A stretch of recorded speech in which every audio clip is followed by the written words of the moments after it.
कामदेव का आश्रम। दूसरे दिन ब्रह्मा मुहूर्त में निद्रा त्याग कर मुनि विश्वामित्र तृणशय्याओं पर विश्राम करते हुए राम और लक्ष्मण के पास जाकर बोले, हे राम और लक्ष्मण, जागो, रात्रि समाप्त हो गई है। कुछ ही काल में प्राची में भगवान भुवन भास्कर उदित होने वाले हैं। जिस प्रकार वे अंधकार का नाश कर समस्त दिशाओं में प्रकाश फैलाते हैं, उसी प्रकार तुम्हें भी अपने पराक्रम से राक्षसों का विनाश करना है।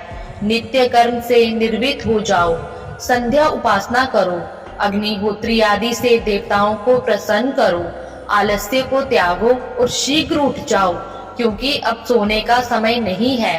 गुरु की आज्ञा प्राप्त होते ही दोनों भाइयों ने शैया त्याग दिया और नित्य कर्म एवं स्नान ध्यान आदि से निर्वित होकर मुनिवर के साथ गंगा तट की ओर चल दिए।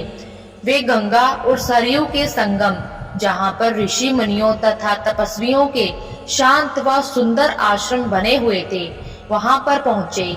एक अत्यधिक सुंदर आश्रम को देखकर रामचंद्र जी ने गुरु विश्वामित्र से पूछा, हे गुरुवर, ये परम रमणीक आश्रम किन महर्षि का निवास स्थान है?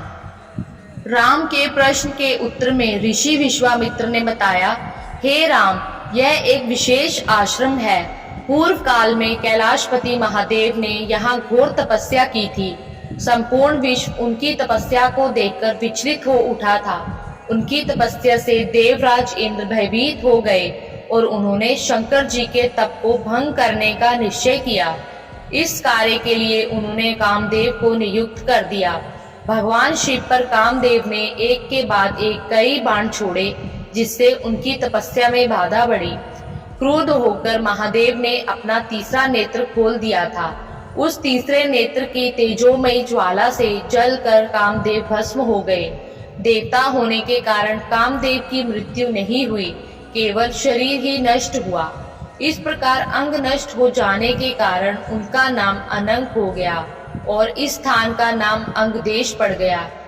यह भगवान शिव का आश्रम है, किंतु भगवान शिव के द्वारा यहाँ पर कामदेव को भस्म कर देने के कारण इसे कामदेव का आश्रम भी कहते हैं। गुरु विश्वामित्र के आदेश अनुसार सभी ने वही रात्रि विश्राम करने का निश्चय किया। राम और लक्ष्मण दोनों भाइयों ने वन से कंद मूल फल लाकर मुनिवर को समर्पित किए और गुरु के साथ दोनों भाइयों ने प्रसाद ग्रहण किया।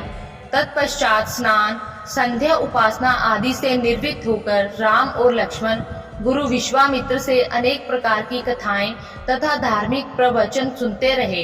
अंत में गुरु की यथोचित सेवा करने के पश्चात आज्ञा पाकर वे परम पवित्र गायत्री मंत्र का जाप करते हुए तृणशय्याओं पर जाकर विश्राम करने लगे।